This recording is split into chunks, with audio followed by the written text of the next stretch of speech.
Hello everyone, and welcome back to Talukdar Helpline, the YouTube channel where learning English is simple, fun, and something you'll actually enjoy. I'm Jayed.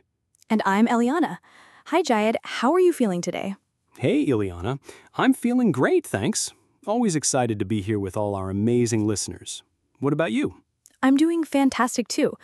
It always feels good to be part of a journey where people are learning and growing every day with us. Exactly. And today, we have something really helpful lined up. Ileana, tell our friends what we're diving into today. Of course. Today's topic is one we all deal with, how to say sorry in English. It's something so simple, but when you use it right, it can really show your manners, emotions, and confidence. Yes, saying sorry isn't just about the words, it's about how we say them. And there are so many ways to say sorry in English. Formal, casual, serious, even funny ones. So true. Before we begin, we want to remind all our lovely listeners to like this episode, share it with your English learning friends, and subscribe to Talukdar Helpline if you haven't already. Yes, your support really means the world to us. Now, let's get started. Eliana, what's the most basic way to say sorry? The most basic and most common way is simply, I'm sorry. You can use it for small mistakes like bumping into someone or arriving a little late. Exactly. For example, I'm sorry I'm late. Or I'm sorry I didn't see you there. Very polite, very simple. Now, let's talk about a stronger apology. Sometimes you really hurt someone or make a big mistake. Then you can say, I'm really sorry, or I'm so sorry. It shows more emotion. Yes, you're not just saying the words. You're showing that you mean it. Like, I'm so sorry I forgot your birthday. Good one. And for very formal situations, like in the workplace or in professional writing, you can say, I apologize. Yes, I apologize for the mistake in the report. It sounds very formal and respectful.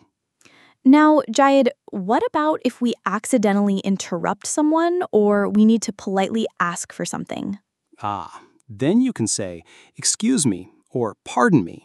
These are soft ways to show politeness, like, excuse me, may I speak? Or pardon me for interrupting. Perfect. And sometimes we use humor to say sorry in a light way, especially with friends, like, my bad. Yes, very casual. Oops, my bad. Or, sorry, I totally spaced out. These are good when it's a small mistake and you're close to the person.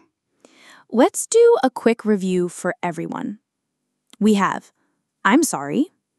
I'm really sorry. I apologize. Excuse me, pardon me. My bad. Great list.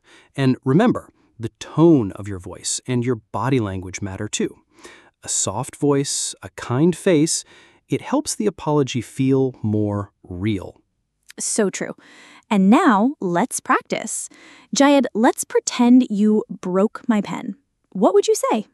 Oh no, I'm so sorry, Ileana. I didn't mean to break your pen. Can I get you a new one? Nice. That's a good apology. And if I interrupted you during a meeting? You could say, excuse me, Jayed, sorry to interrupt. May I add something? Perfect. Now, let's give a fun challenge to our listeners. Yes. Listeners, in the comments below, write one sentence using sorry in your own words. It can be something simple or something funny. We'll read some of them in our next episode. That sounds like fun. And remember, practice makes it easier. Try using these phrases in your daily life. Talk to yourself in the mirror, talk to your pets, talk to your friends. Just speak. Yes, the more you use it, the more natural it feels. And don't be afraid of making mistakes. Learning a language is not about perfection, it's about connection. I love that. Well, this was such a fun episode. Saying sorry may seem small, but it makes a big difference in how people see us. Absolutely. And we're so proud of all of you who are taking small steps every day to speak better English. If you enjoyed this episode, don't forget to like, comment, and subscribe to Talukdar Helpline, and share it with someone who's learning English just like you. Thank you so much for listening, friends. Keep smiling, keep practicing, and we'll see you next time. Bye bye, everyone. Stay confident and kind.